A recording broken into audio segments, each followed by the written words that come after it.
Welcome back to the Vulnerability School podcast. I am your host, Jenna Jarvis. I'm going to get an intro soon. I'm going to make an intro and you guys are going to be like, whoa, holy shit, it's the best intro ever. I just haven't gotten there yet, step by step. Didn't release an episode last week, which is so sad.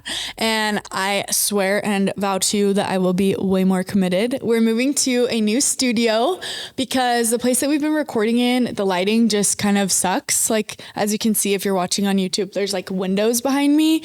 And sometimes the lighting is just so intense. And my sweet friend Steph is letting me use her studio in Salt Lake. So I'm so excited. It's so beautiful. I did the OCD episode with Noah in that space and it was just perfect. Exceeded all my expectations. Big shout out to my producer Abby because she makes my dream a reality with this. Right now, we just had our last Healed Girl School call. If you don't know what that is, that's my program. It's like a 6-month program to help you fall in love with yourself, to really come home to yourself. And we have monthly workshops in person, and then we have a Zoom call every Tuesday, and you have an accountability partner. We have like a group message where you write different affirmations every day, and it's just been so beautiful. So we have our last workshop this weekend, and I'm so excited. And then we're going to be starting a new group. And that will be amazing. So stay tuned for that. On the theme of coming home to yourself, I wanted to kind of dive into my journey of coming home to myself, because the thing is that I've learned is that it's not just like one day you love yourself and everything's fine and dandy. It's just a progression, and you take 3 steps forward and sometimes 5 steps back. And then you just have to keep going. It's not like one day you wake up and you're like, oh yeah, I love myself and everything's perfect, because things happen and maybe you don't choose yourself again, and then you fall back into those patterns. And my whole journey of Vulnerability School and my own personal journey of my mental health and everything that I do, I'm learning it's such a continuation. And I want everyone that's a part of Vulnerability School or that listens to this podcast to really understand that and to know that we are so in this together. Yeah. So the theme of today's episode is coming home to yourself, which is by far my favorite thing to talk about. It's what I base everything off of. I was thinking today, like where my journey really started. And as we all did, we all have trauma and different things from our childhood that we want to do differently in the future with maybe our own children or whatever it is. And one of the things in my home, like I really learned how to become a people pleaser from a young age. It was almost like loving myself and putting myself first was a disservice to others. And I just learned that I needed to put others before myself, being the oldest daughter too, like having a little brother, I just always wanted him, to feel safe and comforted. And even if that meant putting him first, or for my parents, like when they were going through hard things, like I just wanted them to feel validated in a sense. And I feel like having trauma, of course, sometimes blocks out different memories. So I don't remember a ton, but I do remember just constantly putting others' needs before myself and always just wanting people to feel safe. Like I remember, for example, this is like such a small example, but there was a kid in my grade in my class that now looking back, I'm like, he for sure was on the spectrum, and kids would make fun of him. And I would feel so deeply, so much pain for him, And I would get so annoyed. Like I would cry and I'd be crying to the teacher and she'd be like, why are you crying? I'm like, because this kid's getting bullied. Like, it's not okay.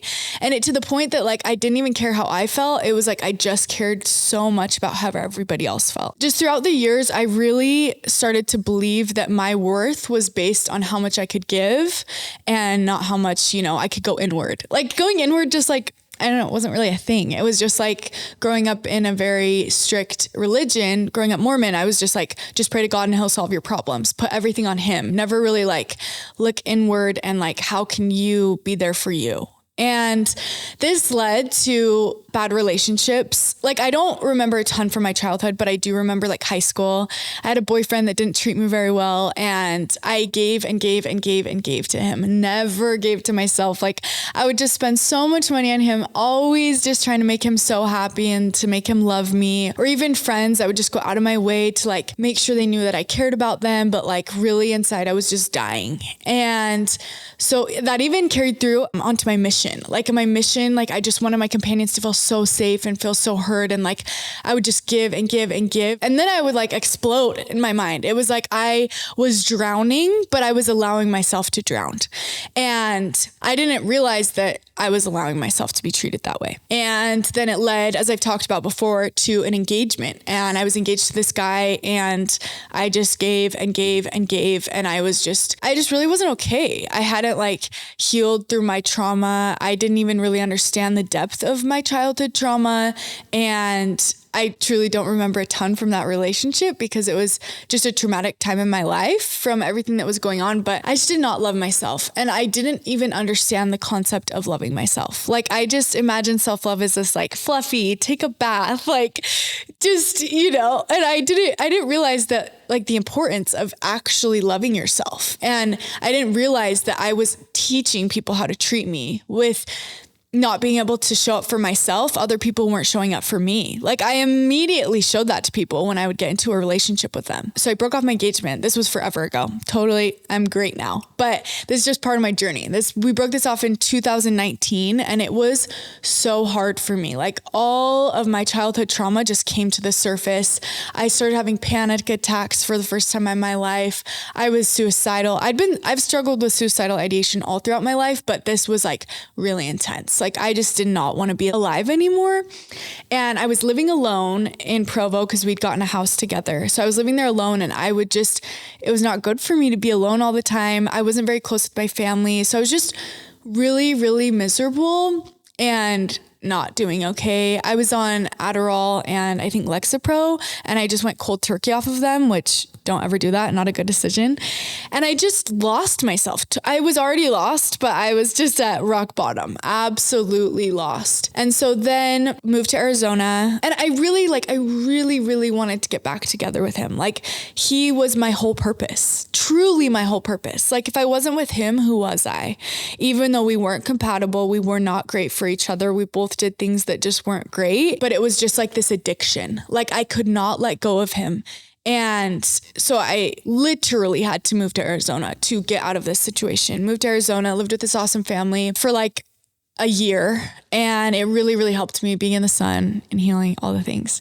But I came back, and I'd done like a little bit of therapy in Arizona. I kind of started EMDR, but it wasn't like super in depth. But I moved back home, started dating someone, and what you learn is that hurt people hurt people. Like, I had been so hurt by this engagement, and I really, even though like I am such an empath and I am so loving and so kind, like, I hurt the person that I was dating. And I even dated someone in Arizona, and I just wasn't like the greatest to him because I didn't know who I was. Like, I didn't understand myself, and truly, I was not my safe place. I did not love myself. And so I hurt this person, and then like things reversed, and I went to therapy and I healed, and I was working so hard on myself, and then it reversed. Like, he really, really hurt me, and karma's a bitch, right? And I really, really felt that in this time.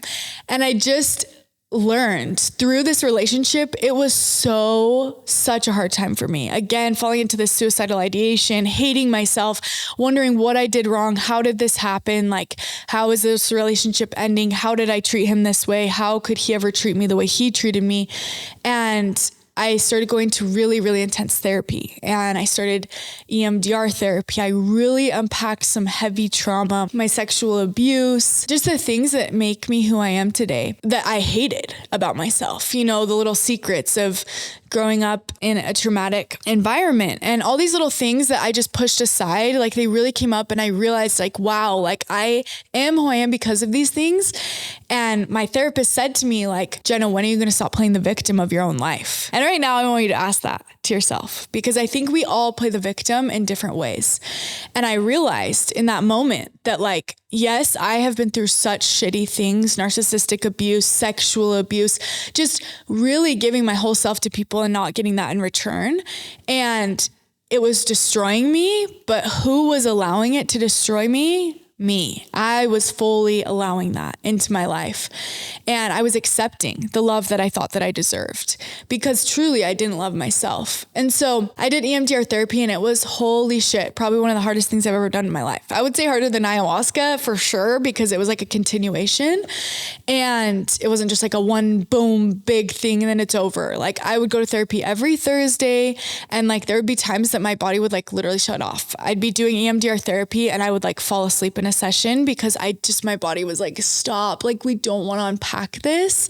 But thank God I pushed through, and I had such an amazing therapist that really pushed me and would she just like call me out, like you're playing the victim. And it was so good for me because being such a people pleaser and being so kind, I feel like people in a sense will treat you that way. Like they know that you can't handle like being super hurt, you know what I mean?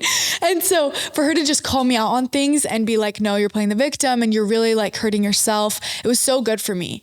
And I really started to understand that I have to be my safe place. And even though I didn't have that safe place growing up and, you know, throughout my teenage years, and like I've never really had a place that I felt like I could call home, I realized that I have to create that home inside of me. No one is going to come save me.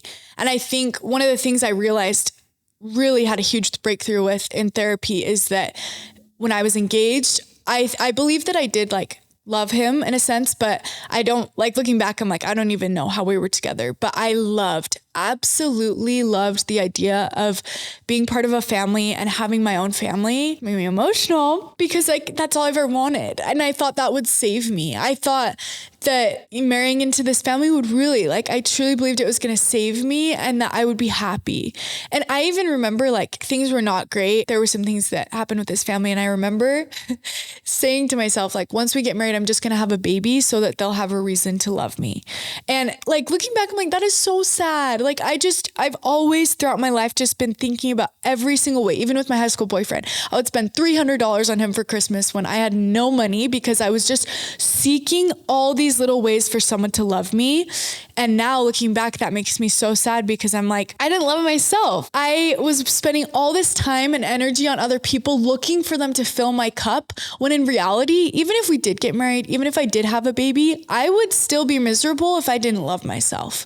And I've said this on another episode, but it's like so crazy how we spend 100% of our time in our own mind and we don't make it the safest place to be.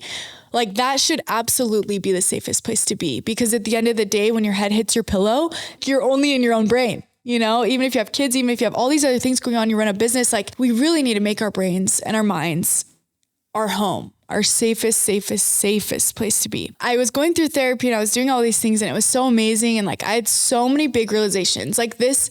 It literally changed my life. I am so pro therapy. And if you're listening to this, absolutely, you know that, duh. But like, it changed my life. Like, I can't even explain how incredible it was. Like, completely changed my life. And I look at so many people and I'm just like, I just wish they would go and face these demons and their trauma, because the other side is so much more beautiful. Yes, there's still going to be such hard things, but really confronting these hard situations and moving through them, the only way out is through, and moving through these things will completely change your life. Yeah, I did this and then obviously started vulnerability is cool. And through this process, like through the years, I've just like added so many little things into my life to help me fall more and more in love with myself. And I want to share those with you guys because recently I've just been trying to come more and more home to myself, because still I'm not perfect. Still sometimes I don't put myself in the best situations or don't have the best boundaries with people, but I'm learning. And sometimes I feel unworthy of showing up at my events or on this podcast because I'm like, I am not perfect, but that's exactly why I'm doing this, because vulnerability is cool. And that's so sick. Like we need to show up as who we are so that we can continue to grow and continue to become who we need to be. There's so many little things that I do to help me come home to myself. More than anything, like just to start on this journey of coming home to yourself, I think it's so important to just really understand who you are. Like make a note page or write in your journal, like everything that makes you such a fucking badass.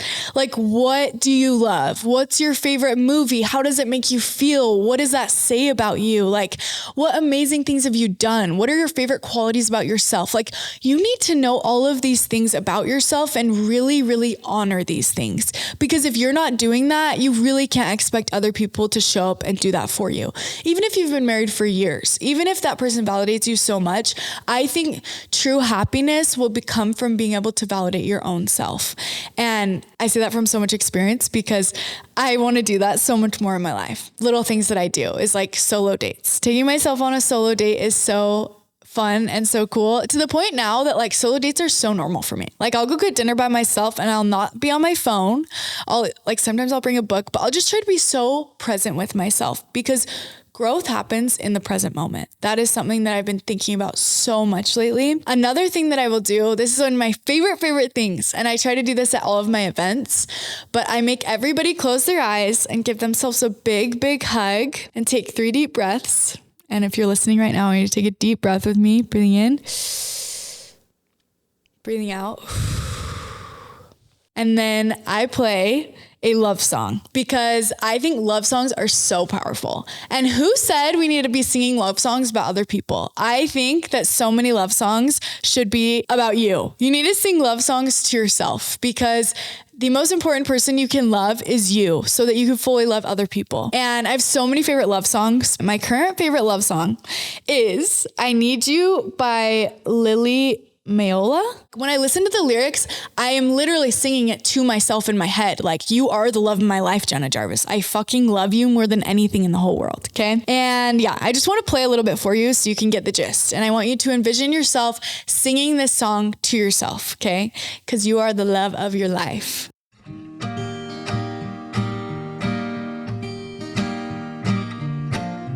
I was ticking on the clock. I could spend 100 years with you, it still won't be enough. If these walls of ours could talk, they'd tell the good, the bad, the happy, sad, the things that make us us. It doesn't matter where we're going, I need you, like the planets need the space, and I need you. Like the ocean needs the waves, like a cowboy needs a horse to ride, and birds need songs to sing. Oh, it's true. Ooh. I just really love this so much. Like, I cannot tell you how much this activity has changed my life. Like, I'll just be driving in my car and almost like make it a little meditation for myself. I have all these songs that I was obsessed with in high school that I just wanted a guy to sing to me, or even like the song that I was going to dance to at my wedding. Like, I just listen to that and I sing it to myself about myself. And it's so beautiful. These lyrics are just, you know, I need you like the planets need their space, and I need you like the ocean needs the waves, like a cowboy needs a horse to ride, and birds need songs to sing. Oh, it's true. I need you. Like, it's just so cute. And I think there's nothing more beautiful than being able to feel so much love for yourself and not for someone else. Maybe, yes, also for someone else, but first for yourself. I think that is the most beautiful thing. That's why I'm so obsessed with like inner child work, because I think each of us are such beautiful creatures and such beautiful humans, and there's so much depth to all of us. And if we don't understand the beauty of that depth, how can we expect other people to understand that? I just truly believe that how we treat ourselves becomes the blueprint for how others are going to treat us. Like, let that sink in. How you treat yourself is how you are teaching other people to treat you. And I think it's so sad that we'll talk so bad about ourselves. And something that I'm sure you've heard this analogy, but I think it's so good to remember is like, when you're talking bad about yourself, imagine that you're talking to little you. Like, if I imagine I'm talking to little Jenna and telling her she looks fluffy today, or telling her that like the bags under her eyes are so ugly, or like that her hair looks so gross, or her acne is just like gives me the ick. Like, I would never say that to her. Like, that precious little being, I would never go there. And I think it's so sad how often we easily treat ourselves like shit and treat ourselves how we would never ever treat a little child. When in reality, that's what we are. Like, you still are that cute little version of you. And I think like little examples of not loving yourself is talking down to yourself, talking bad about yourself. Even like when someone compliments you, and we all do this, you immediately go for like a negative response. Like, oh my gosh, I love your shoes. Oh, but like I got them 50% off. Or like, I love your hair. Oh my God, it's so greasy today. Like, why do we do that? No. We need to be hyping ourselves up. Another thing that we do is like just over apologizing for everything. I am the queen of that because I don't want people to be mad at me. But like every time I'm doing that and over apologizing, even when I like genuinely don't feel like I was in the wrong, I'm hurting myself. Like, that's not okay. Like, girl, have some boundaries and realize your worth. And in general, like saying no and really standing up for yourself. And I think when you're fully at home with yourself and you fully know who you are and you're confident in your own skin, the energy in you will shift and the people that you invite into your life will shift as well. Because if someone is only in your life because they know they can, treat you poorly and you don't have boundaries and they can walk all over you, those people aren't going to stay in your life, or your relationship won't be as strong because you'll know who you are and you're not going to be walked all over all the time. And I have seen that time and time again in my life. And it used to really pain me, like when I would have a friendship breakup or like things would just fall through. But now I'm at the point in my life when that happens and I know who I am and I know that I have such a good heart and such a kind soul and that I'm not perfect, but I'm trying so hard. I can admit to being wrong and all these things. If something happens and something falls through the cracks, I'm like, that's okay because that wasn't meant to be in my life. One thing that's really helped me in my journey is when I do have that negative voice in my head, asking myself, like, who is that? Who is speaking? Is this like an ex-boyfriend that didn't treat me well? Is this like maybe words from my parents that weren't the greatest, that I created these negative beliefs about myself? Because truly, I think the most authentic, loving, beautiful, pure version of you is not going to be saying those things. Like those are learned behaviors, because I don't think you came out of the womb treating yourself poorly. I truly do not believe that at all. And I think that every time we have these negative things come up, it is from something that happened in our life or a trauma. And it's little steps of unlearning those things, which is really hard. Like recently, I've been really working on this and trying to be like patient with myself, because I will be so mean to myself sometimes. I have ADHD, I have OCD, and I get really bad anxiety sometimes, and it can be debilitating. And I get so hard on myself. And you know what that does? Makes it 10 times worse. So now when I have these feelings, I'm like, no, like I'm going to let myself take 10 minutes. I'm going to do a meditation. I'm going to listen to a self-love song, and I'm just going to chill, because me being so anxious is not doing anything. And I'm going to waste an hour doing that anyways. So yeah. And just realizing like the people in your life, you need people in your life that allow you to love yourself. If these voices are for people that are currently in your life, that currently are treating you poorly, so you're doing the same, like, let's figure that out. And I'm so guilty of this. Like, it's just so easy to let yourself fall into that, especially because we are the people we surround ourselves with. And it really is so much about the little things that we do every day. Like something I'll notice in myself is I so freely will spend money on anybody and anything other than myself. Like every year I get gift cards for Christmas, or like, just like I win a gift card at an event or something, like, and I never will use that gift card for myself ever. And it's like, it's so sad. Like I don't almost feel worthy of spending money on myself. Like I never buy new clothes. It's just like money is such a hard thing for me to use to spend money on myself. And I was talking to a friend about this last night, and I was like, it's so sad. Like, why do we do that? Because we give and give and give to everyone around us, but we don't set boundaries. So then we are literally teaching those people to walk all over us. And so in my life right now, like I will go like surprise a friend and clean their whole entire room and like give them treats or something. But like my room at home is a disaster. Like what, And so now I'm making it a goal. Like if I'm going to go do something so kind for someone, I need to first do that for myself. I need to clean my room, make it spotless. So like my head is clear and I feel good, and then go do that for someone else. Or if I'm going to buy someone like a really cute gift and like spend all my money on them, like I need to really check myself and be like, am I doing this because I really like want their love in this way? Or am I doing this out of like the genuine kindness of my heart? And just reevaluating. And it truly, like, I cannot say this enough. It's all about the little things every day. Doing little cute things for yourself. Like one of my things that I do that makes me so happy and it helps my skin stay a little bit clear and helps my inflammation in my body is lemon water every morning. I will make lemon water every morning, and I'll just spend my little time making my lemon water and drinking it by myself and being fully present with myself. Another thing that I'll do is I'll constantly be reminding myself, like, you are safe. We are safe. Like, you are with yourself. You love yourself, and you're not going to hurt yourself. Like, even when I get these crazy anxious thoughts and I just want to scroll through TikTok and like escape myself, I just have to come back home to myself and just take deep breaths with myself. There's nowhere else I'd rather be than with this beautiful version of myself. Because I could be in Mexico. I could be in Costa Rica doing ayahuasca. I could be, anywhere in the world. I could be in Amsterdam. But if I'm not present and at home with myself, I'm really not going to enjoy where I'm at. And so constantly practicing this has truly changed my life. And I'm so passionate about this because I feel like I meet so many people that are similar to me and maybe, or past me, and they don't treat themselves with love, and they are constantly looking for the next thing to make them happy. And they're never really going to find it because, like I said, this present moment is the only time that you're really going to be happy. If you can't be happy now, you will never be happy. And that really comes from being able to sit with yourself. One of my favorite quotes is, we need to be comfortable with the uncomfortable, something like that, because it is uncomfortable to sit with yourself. It is uncomfortable to choose a meditation sometimes over scrolling through TikTok, or to set boundaries with people because it's so scary. It's literally so scary if you've never done it. But the way that your life will change and the way that you will truly see the world differently, see yourself differently, it's worth every uncomfortable moment. And yeah, I'm really trying to just learn that more and more with myself. And that is exactly what I try to do in my programs. Like, my favorite thing, I always say this, but my favorite thing about my programs is that you get to show up as whoever you want to be.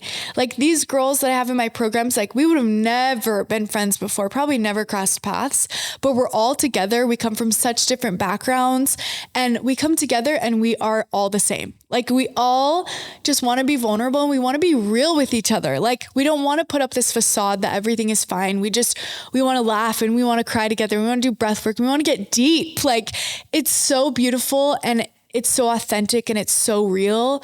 And that is what I want to be chasing for the rest of my life. I just like don't want to do small talk. I don't want to pretend that everything's okay. Like, I want people in my life to feel like they can be their true selves because I am my true self. Yeah. Like, I really, like, for me, there's nothing more important than that, than coming home to yourself and being who you needed when you were younger, being the person that other people need, but only in the sense that you're already showing up for yourself, not because you're a people pleaser and you give and give and give, but that you can be an example of really, really being that safe space for yourself. I just love this so much. Like, I'm so passionate about vulnerability and this podcast. I'm so passionate about my events. I just love everyone so much. And I want them to understand how special and how beautiful and how perfect they are, and that they don't need to change. You do need to change if you're people pleasing, you have boundaries, but like, you need to change in the sense that you need to love yourself more and you need to stand up for yourself more and be there for you. And I'm so excited about like the next guest that I have coming on the podcast. One of the next guests I have is someone that does take medication for her mental health, and she's going to talk about how that has impacted her life. I'm having someone else come on that's going to talk about grief and the whole process of grief and her story. And it's just so beautiful. And there's one thing that I could have everybody in the world understand. It is that you are so worthy, more than worthy, of the love that you give so freely to others. So worthy, like beyond worthy of all the love that you constantly pour out to everybody else in your life. You are so worthy of that love. You were created to feel that love and to love yourself. And one of the things I learned in ayahuasca is that my personal opinion on this is that, like, Jesus Christ, when he was here on earth, he didn't want to teach people to worship him. He wanted to teach them to worship themselves. And I truly believe that. I truly believe that we are on this earth to worship ourselves and fall in love with who we are, all the little things, the quirky little weird things, the bad things, the good things, literally everything. And when we do that, we will feel the most joy that we could ever imagine, and we will help others to feel that joy as well. I say these things in the name of mental health. Amen.